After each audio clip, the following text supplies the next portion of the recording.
Welcome to the Saynetwork podcast. I'm Megan, and I'm here with Jim Sparks. Hello.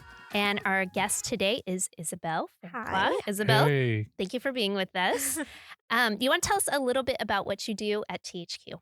Yeah, I'm a data entry clerk for Booth Records. So essentially, the Army used to have a bunch of maternity homes, and I archive all that information so that, if anyone ever is looking for their biological mother, they can find that info. That's cool. Have you come across any sort of crazy stories or Oh, anything that all the you're allowed time. to say?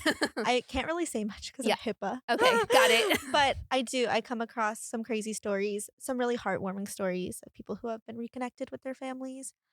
But yeah, it's really fun. It's very meaningful work. So That's cool.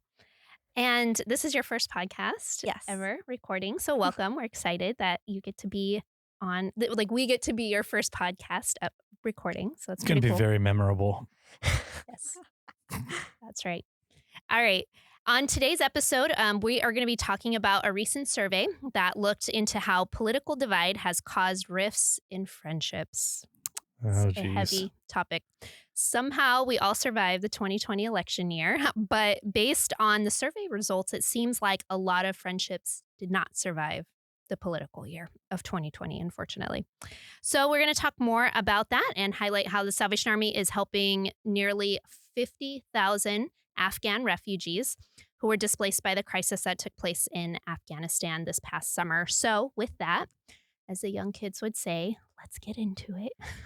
Is that what they're saying? let's get into it. That's YouTube. I asked the person on the couch because she's now the young person. Yeah. Well, true. I just turned 22, so is that still young? That's, yeah. Compared to us, that's pretty young. All right.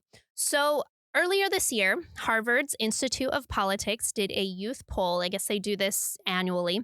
And they polled young adults ages 18 to 29 to try to find out more about their views on how President Biden was doing in his first 100 days. So this came out earlier this year.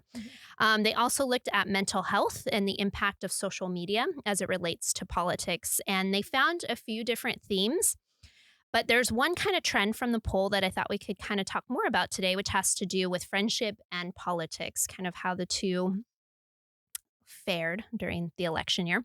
So this poll found that nearly 1/3 of the people surveyed said that politics had gotten in the way of a friendship before. And this was regardless of gender. This was just across the board.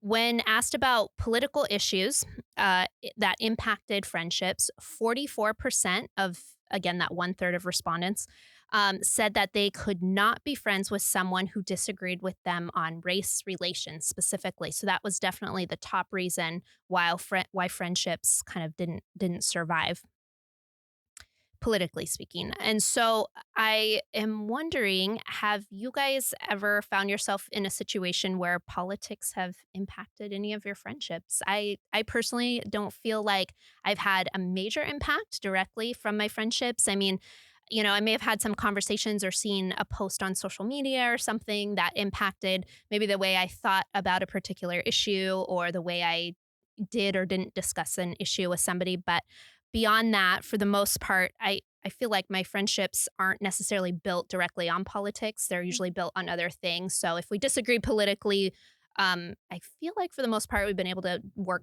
past it. But how about for you guys? Has your friendships ever been impacted? I would say absolutely. I think it also really depends on how important politics is to you and your political affiliation. Like I majored in political science, so obviously politics is a really important part of my life. So I would say that yeah, my friendships have suffered from it. Yeah. With that in mind, with friendship, is that something that you explore early on with your friendship, like with someone, like where they stand? Is it to that level of importance? I think I do slip just little things here and there. Like, oh, isn't that really cool? What do you think about that? Mm-hmm. To see what they're Not like I'm not gonna be friends with you if you're not agreeing with me, but just to kind of gauge what should be brought up, what shouldn't be brought up, you know? Mhm. But then at some point, if you find yourself like my thing is if you find yourself not being able to be authentic with that person anymore, like you don't feel like safe or like comfortable talking to them about anything because of it, like that's where I'm like, maybe we should take a step back, you know? Yeah. So Yeah. someone who's majored in political science, Mhm. obviously that's very important to you. Yeah. Does it, if it's not important to your friends, does that bother you? It bothers me a little bit just because to me, I feel that everything is political. Like the food you eat, where you live, Hmm. what you do, it all is affected by politics in a way. Like it's very intersectional. So I am a little bit like, oh, why don't you care? But at the same time, it is easier to be friends with someone who doesn't care about politics because like you can, say whatever and you can just talk about things that aren't, political. Yeah. But, I was thinking about it like, how have my friendships been affected by politics in the last year?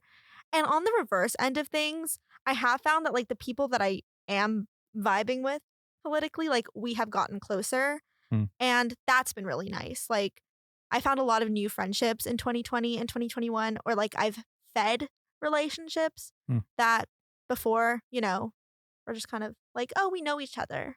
But now, like, we're like besties.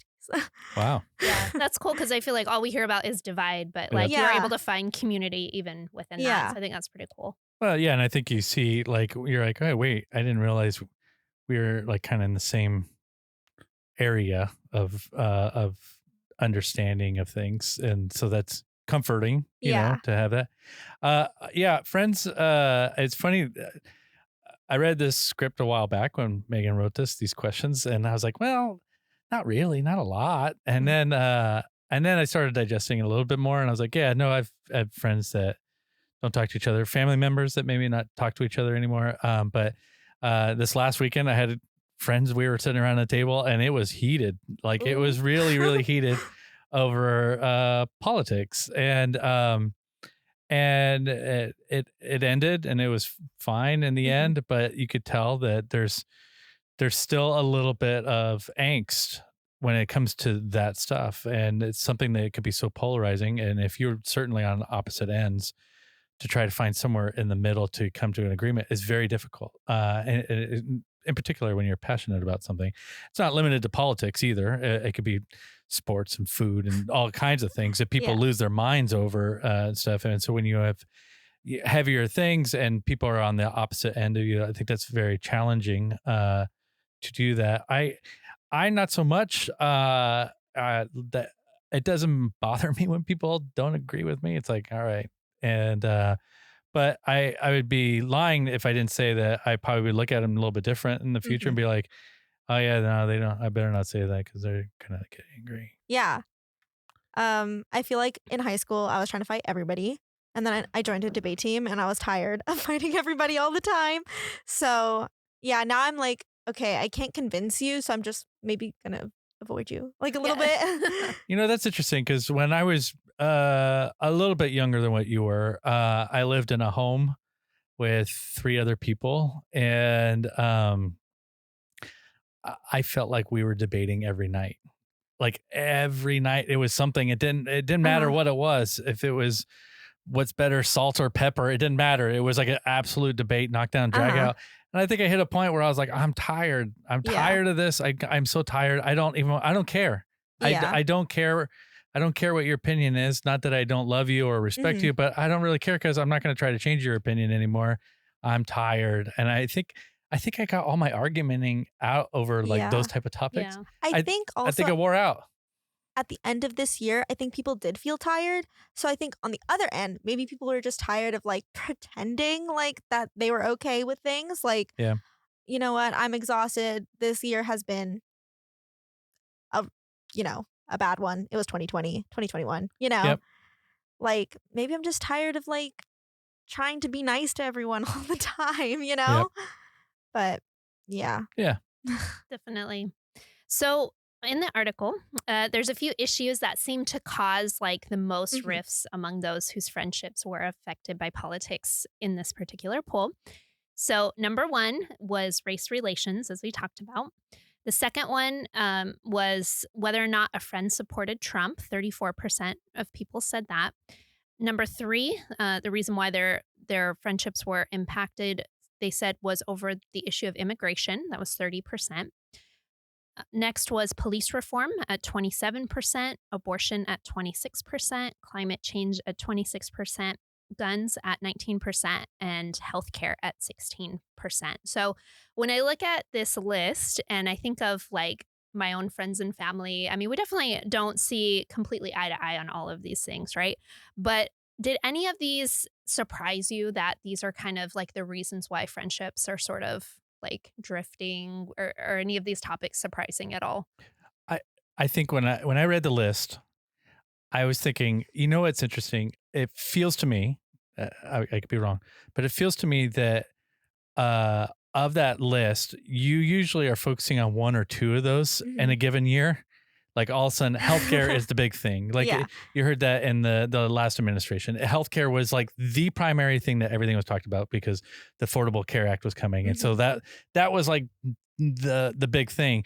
And it feels like there isn't just one big thing. It feels like there's 10 big things all happening at the same time. Yeah. And that's what's been crazy. It's like growing up, there was always like, and when I watch a presidential debate, and there was always like a couple handful of things that you knew were going to come up and stuff, but there was like one heavy hitter that it seemed like everything was hinging on, where like that list points out, there's so many things that are going on that like it's harder to wrap your brain around all of that. And that too is exhausting when you have to come up with it. And it feels like you have to come up with a point and stand by that point, and you're not allowed to change that point. Yeah. That's sure. also concerning because that also doesn't show growth and stuff. I hate when people are like, dude, you flip flop on that point. I'm like, oh yeah. And they're like, well, you can't do that. I'm like, well, I grew out of that point. You know what I mean? And Yeah. so it is different. Isabel, from you. Well, when I hear that list, I think it like really does make a lot of sense to me because at the top of the list are some of the things where like it's kind of black and white in some ways. And then towards the end of the list, it's like it gets to the topics where like you can understand, maybe like what someone thinks about that and like have a more decent like conversation, less of a debate because they're not as heated. Mhm. Um But I think like one of the issues that we have here in like the States is that we have like this two-party system, and like so it doesn't really lend itself to a lot of agreement. So in places where they have like multi-party systems, you can kind of pick and choose like which issues are important to you and then like follow the party that is the thing. Mhm. So I think here it's just that we're kind of stuck in this place where we have to fight. Not like fight, but like we Sure. have to take two sides Yeah. Yep. of an issue and stick to those two sides because we only have two options, Mm. as opposed to having like our laundry list and then choosing a party that matches that. So like that's like the one thing that sucks here because it does lead to a lot of like polarization like between, communities and our friendships. Yeah. Yeah. Fair. So I want to, just one observation from this list as well. A lot of these, the percentages are very close together. So besides race relations was at 44%, the support of Trump, 34%. But then like you have immigration, police reform, abortion, and climate change. Those are all within about four percentage points of each other. So people like, I think that just goes to show that, there's a lot of issues that people are kind of like talking about and struggling with, rather than just like you said, a single issue type that we've kind of seen historically. And they're all like hot button ones. They're all like scorchers. These They're are not big things. They're not like you're like some sort of random tax that everyone's like, well, I don't know. Those are like red alert, fire alarm bell ones. And they all are kind of like linked in ways. Like you can find links between those where like if you maybe lean one way on one of them, like it's gonna cause you to lean another way on the other topic. Yep. Yeah, definitely. So this is kind of the big question. This is sort of a hard one, but can we navigate political and partisan divide without losing friendships? I mean, is this even possible? Like, I just try to think like, what if it's one of your closest friends and you see completely on opposite. You cannot see eye to eye on a very like important Yeah. issue. What do you Well, if do? they're your close friend, I'm hoping you see them as like family. And I think with family, we give them a little bit more like, leeway when it comes to that kind of stuff. Like, you're not going to cancel Thanksgiving, you know? I don't know. Maybe you are.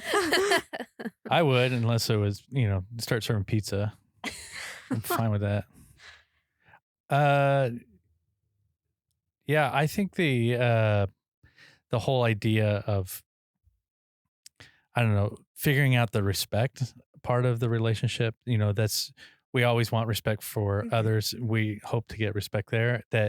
That should survive a lot of the stuff. I think when you're so locked in on a particular view, and you want desperately everyone Yeah. around you to lock into that view, I think that's when it's going to go awry. And Yeah. and so, and if there's not a level of empathy, of understanding that they may have a reason, a very specific reason why they don't agree with you, say on like a hot topic like gun control or something like that, and you could go really awry because you could get insensitive and stuff, not knowing why they do it, because some people flippantly will choose a side or choose a Mhm. topic, and others have a personal Yeah. experience or others have studied things.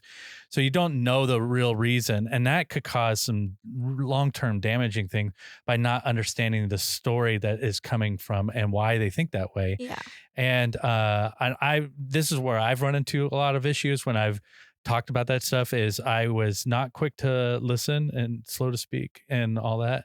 I uh I I didn't understand why they would think that way or where they were coming from. And it was very personal why they did that. And then once I did, I was like, oh gosh, I could totally understand. Yeah. And I'm sorry. And so um straying away from that is dangerous. And so I do think that we have to be able to listen. And I think we have to be able to say it's okay that you Yeah. don't Yeah. we don't agree. We don't agree. Megan Yeah. and I over the years have had lengthy conversations about different things. We don't agree on things and stuff, but that's okay. That's okay because we need to have that in order to find balance, I think, and everything. And there's multiple times where Megan's side makes way more sense than my side, and I have to be like, yeah, I get that, and I'm in the minority in thinking that way, Mhm.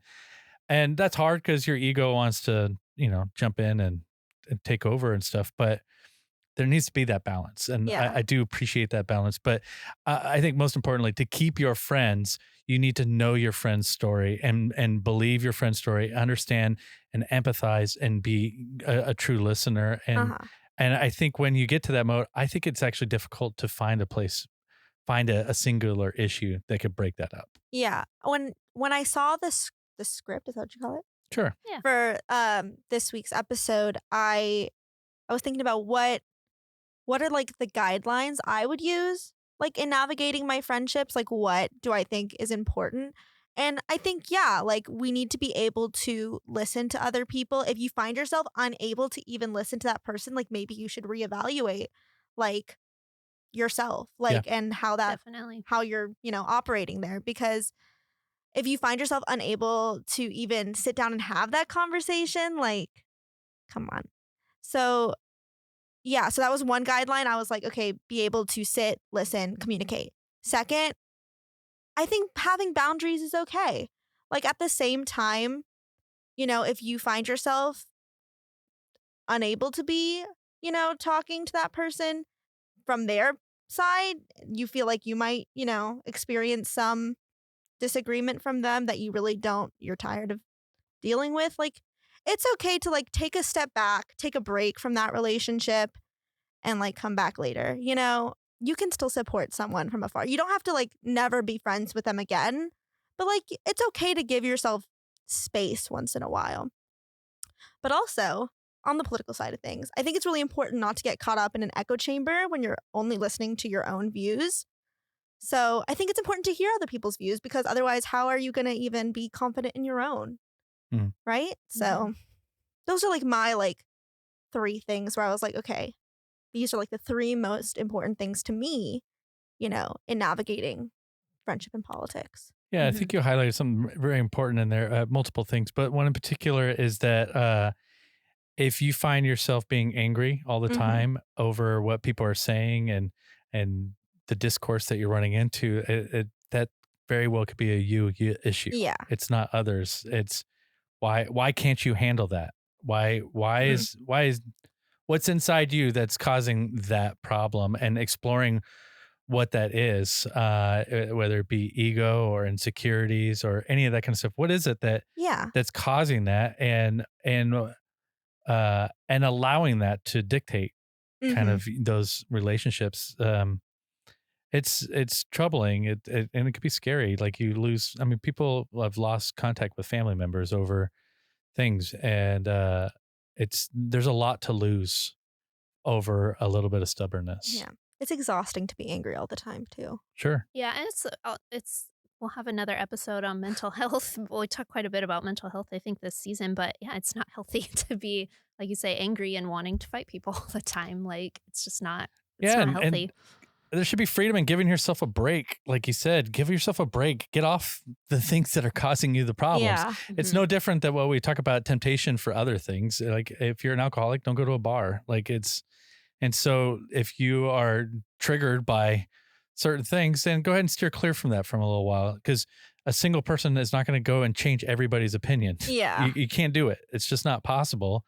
And so take a break. And often when I'm trying to avoid something because it causes me to go down a road I don't want to go down, I find greater things that come in my life, and then I see it in a different light altogether.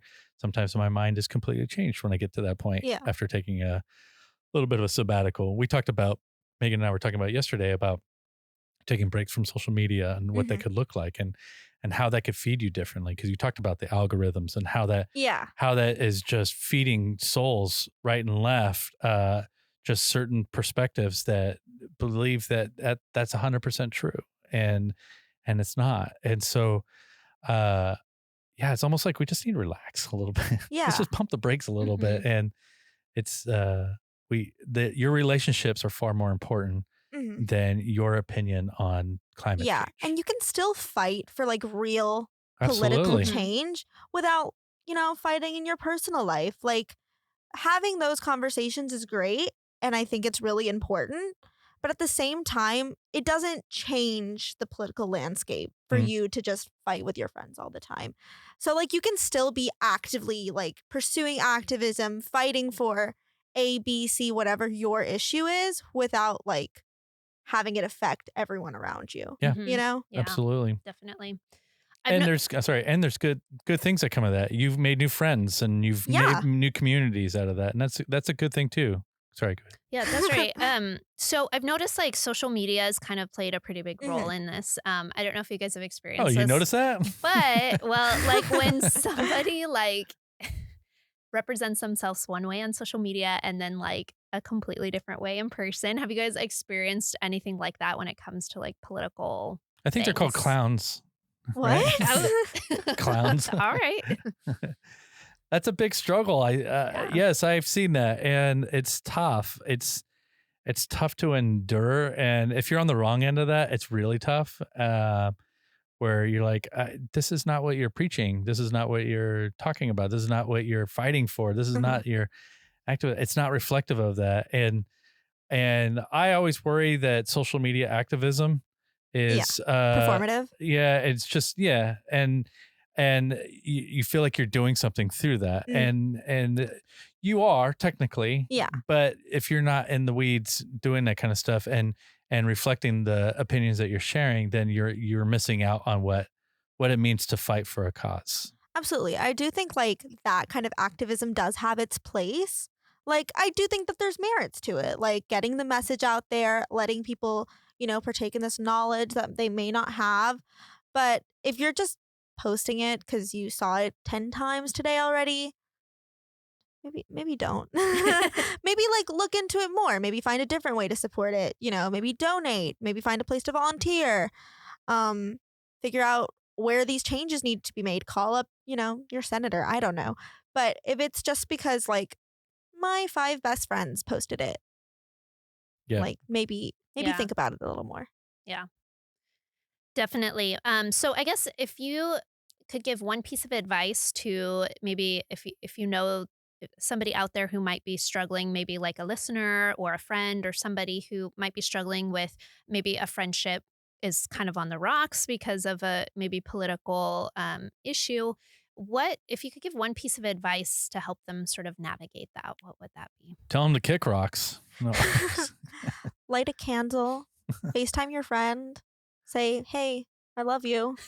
Maybe talk about what things you do like about that person. There's a reason why you guys are friends, whether it be like a shared history, a shared love of something. There are things you have in common, or maybe you're one of those people where like the opposites just attract or something. But like just be in love.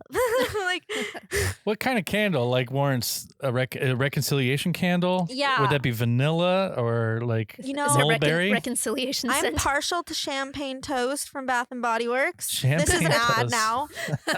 Go to your local Bath and Body Works. Dude, Smell Megan, some we might get our candles. first sponsor. That would be Maybe. awesome. This episode has been sponsored by Bath and Body Works. You can use code Saynetwork Podcast for 50% off. That's right. Yes. Yeah, that's great Yeah, advice. no, it's I really think good. saying sorry. Go get coffee together, Yeah. Just saying, hey, I'm sorry, I was dumb. Like, we could go back to saying I'm sorry. That's okay. And just say, hey, I'm sorry. I overstepped my bounds. Yeah. And I don't want to hurt that feeling. And I know it's also very difficult to bring it up initially. You might have been, feeling some resentment toward that person, maybe based on what they've posted on social media or things that they've said to you. And they may not even know. They might not even know that you're feeling this way about them. So maybe be like, hey, are things weird between us? This is how I've been feeling. And just really be honest with that person. Because, there are people in your life, they love you. And, they've poured love into you throughout the years and you poured love into them. So just say, hey, I've been really struggling with this. And, maybe it's a me thing. Maybe we just need to talk it out. But get some coffee together, go to the beach. I don't know, whatever it is that your activity, your joint hiking. I don't know. But, just. I'm going to light a candle. That's what I'm going to Yeah. I From highly Bath and Body suggest Works. lighting a candle. Yeah, there's a quote so actually we did an episode last season called How to Disagree with Grace, and we did this with Captain Anthony Barnes, and he has a quote from Stephen Covey. It says, seek first to understand, then to be understood. And I just always think that's really helpful advice. It kind of goes along that lines of be quick to listen, slow to speak idea. And, I think we just have to give grace to others and also not be afraid to draw some healthy boundaries if that's needed, if we can't. Agree. Not be afraid to change too. Yeah. I've listened to things that you said and I thought, I'd never would have put together.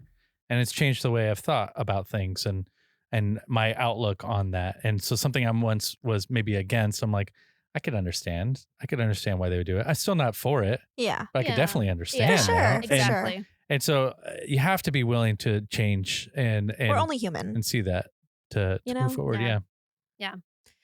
One other just point from the study that I thought was kind of encouraging. It said the poll found that despite the current state of politics, kind of this massive divide that we all feel. Favorite. I like this part. Hope in America and faith in their fellow Americans is actually rising for the majority of respondents. And I found that really encouraging. There's a sense of hope and kind of unity. That was my favorite part out of all of that. And that actually goes to speak to the millennial generation, kind of as the first generation to start that more positive and more activist type, active role in society and wanted to do things for good. Millennial generation really kind of got that going, and it really has resonated with the Gen Zers and about we want to do stuff. We want to be active, and I think because of that attitude, that's what brings on that hope, I think. And I think my generation, that's not as much. I think in high school, it might have just been a unique situation for my high school, but we were always engaged politically, understanding what was going on, having our own little personal debates in our friend group about certain issues. We had voter registration drives at my school for 16-year-olds. And even the people who I thought were maybe a little bit quiet on politics in high school, they do engage like in social media. Whether or not they're actually engaging, politically is a different issue. But like, I'm like, oh my gosh, people at my high school really do care about what's going on in the world. They do have knowledge about these issues. They have a position about these issues, and they want to change the world. And I think I heard at one point, like, not to say that you're old, but like in your generation, like maybe they weren't having those conversations in high school. And like, to me, that's crazy, because like we were always like, we know what's going on. We want, to vote at 16, we want to be able to make political decisions. We want to be engaged politically. So I'm like, dang, how'd you guys not talk about what was going on in the world? Oh, we talked about it. Yeah, no, it's the worst when somebody complains about something and you're like, did you vote? No. Like, I know. what? And then they're like, well, it doesn't get you anywhere. And I'm like, okay, this is a completely different conversation. We'll get back to that later. Well, I will tell you, I am going to miss voting in people's garages. Like, I think those days are gone. I've never done that. Yeah, because like people volunteer their place as a voting center. And so like I voted in my neighbor's garage. They were the voting center for my area. And then it moved to the church. That feels iffy. Like someone's house is the polling station? Yeah, that's how it used to be. Like, that's your neighborhood. Someone would be the polling station, and it could be a school, someone's house. Like, I voted twice in my neighbor's garage. Oh, wow. Wait, in the same election? Oh, jeez. There you go. I did. Well, I went under James Richard Sparks and then Richard James Sparks. So that worked out. No, but those days are kind of gone. So I kind of missed that. I'm going to miss the community part of that. I understand why they don't do it anymore, but that's the part I'm going to miss. Yeah. Interesting. Well, we've talked a little bit about how politics and social media are related. And, it's no secret that news sources can definitely play a role in political opinions. And so I did a little bit of research on where young adults are getting their news from. I thought this was interesting. 50% of millennials and 49% of Gen Z are using social media as their primary news source. 49% of millennials and 29% of Gen Z rely on Facebook. 71% of Gen Z and 59% of millennials rely on Instagram. So that one's a little closer. And then 71% of Gen Z and 59% of millennials rely on YouTube as a news source. Have you ever found yourself using any of these sort of social media platforms as a primary sort of like news source? Instagram was for pictures. It was for pictures. But like a picture tells 1,000 words. Oh, here it comes. Okay. No, I have a lot of opinions about this. I think it's great. I think like if you're getting your news from like a reputable like source, I don't think it really matters what platform it's on.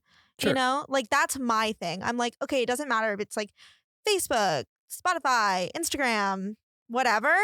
As long as like you're getting it like not just from like your neighbor or like, I don't know, some random news site that you've never heard of. Like I like to, so they have like these things online like media bias charts. So I like to, like they have an x-axis where it's like factuality or whatever. And then the y-axis is like left-right bias. And I like to get like my news sources from like the top of that pyramid. So like your AP, Reuters, BBC, NPR. And as long as I'm getting like my news from like NPR's Instagram, I'm like, it's chilling. I don't really care where you get your news. And I think it's important that news channels and news sources are pivoting to social media sites because that's where Gen Z and millennials are. They're digital natives. They're not watching the TV. First of all, we're not paying for cable. We have streaming sites, right? Like, and it is free. So it makes the news even more accessible. So like my thing is, as long as they're watching the news and like reading the news, I don't think it matters what platform So it's if it's from. like a trusted source, like NPR or something, it doesn't matter what the platform is. Or like you can verify it against like other news media sites. And it's not just like you're getting all of your, from Edward on TikTok. I don't know. Like, Edward Oh, don't even get me started about Edward. I don't know who you're getting, the Pocket Report. Yeah. Jim, do you use any of these like kind of social media platforms to get political news? I actually don't. Not so much. You get it from TV? What's it? No, I go to a thing. It's called a website. Their website. And how frequent? Yeah, so you could like type in Like where? Like all of them. www. Yeah, yeah. Well, you got I just- http:// and stuff like that. No, I actually just bookmark a bunch of news sites, and I read from the actual websites themselves. But I'm probably not normal anymore, and it's interesting that you say that because in my instincts are like, if it's coming through Instagram or Twitter or Facebook, it's probably not real. And I have to, I feel like I got to do more work that way. Yeah. If I'm getting the news source, even if I know that it's coming through the AP Twitter, I have a hesitancy there. Why? Because I'm like, what? Because there's so much garbage that has been spewed through that, probably before you really got into it, that we had to kind of weed ourselves through. Yeah. That I just go to the websites. At Twitter, though, I've changed a little bit. I probably will get most of my news clippings maybe from Twitter now. I went away from it for a while, but I use it more for that type of stuff. But I don't Twitter. Instagram is really pictures for me. I want to see pictures. I want to embrace the art of photography. And it's been hijacked by these young kids. Just get off my lawn with your Instagram stories and your videos of nothing. No, I appreciate all that stuff, but I am kind of a purist with that. Okay, here's my thing. You Yeah. said you went to websites. My thing is I can never like access, because then you have to pay for like the New York Times Sure. and like the Washington Post. Why would I pay for the Washington Post when I can go to their TikTok? Washington Post has a TikTok. Oh my gosh. The Washington Post has the best TikTok. It's run by this guy. I believe his name is Dave. And he is the Washington Post TikTok guy, and he has an intern who like he also appears in his videos with him. I love the Washington Post TikTok. So yes. And there are more like they're getting, so like LA Times just got a TikTok, you know. But yeah. All right. Why would I pay, whatever a year? I get it. Well, I'm not paying. Shoot. Come on. I'm not. I guess we have to get a TikTok, right? Yeah. Start. Oh man, I just don't feel like You don't have to do creative. dances or anything, right? No, I'm not on that wing of TikTok. That side of TikTok. I mean, yeah, I am on political TikTok. So that's probably why I get more Political news. TikTok. You don't stop. Yeah, like CBS I think is on TikTok. Oh, I'm sure everyone is. Everyone's on TikTok. Come on, guys. Yeah. All right, next order of business. Get on TikTok. Like a grumpy old man in my chair over here. All right. Well, we will definitely link the article that we just talked about from the Harvard youth poll. And Dave from Washington Post. It sounds like we need a link to him. He sounds amazing. TikTok. Yes. Yeah. And before we close, I just want to highlight something really cool, a story that I came across that is going on in the Salvation Army. And so in Alamogordo, New Mexico. Oh, beautiful Alamogordo. I've never been there. I've never been to New Mexico It's yet. enchanting. Maybe sometime It's soon. enchanting. But they put together an EDS, Emergency Disaster Services team, to help provide donations management for 100 tons of items for nearly 50,000 Afghan refugees this summer. It's pretty incredible. And so, yeah, I just want to give a special shout out to Captain Nikki Woolen and her team for successfully managing all those donations. Yeah, I that's can't amazing. even imagine. And yeah, thank you just for everything and for helping out That's awesome. the refugees from Afghanistan. So I'll link an article with a little more information on that, but I thought it was a really cool story. I hope they have a forklift. I hope they have multiple forklifts. Why would that come out of my mouth? All right. So Isabel, thank you so much for joining you. us and for I got being a sigh here. from Isabel. Thank you so much for being here. Anything we've talked about in this episode is linked in the show notes. If you enjoyed this episode, don't forget to like and subscribe to the Saynetwork podcast on Apple, Spotify, and YouTube so you don't miss out on new content. Thank you guys for listening, and we'll be back next week with a brand new episode. See you guys. Feed us in.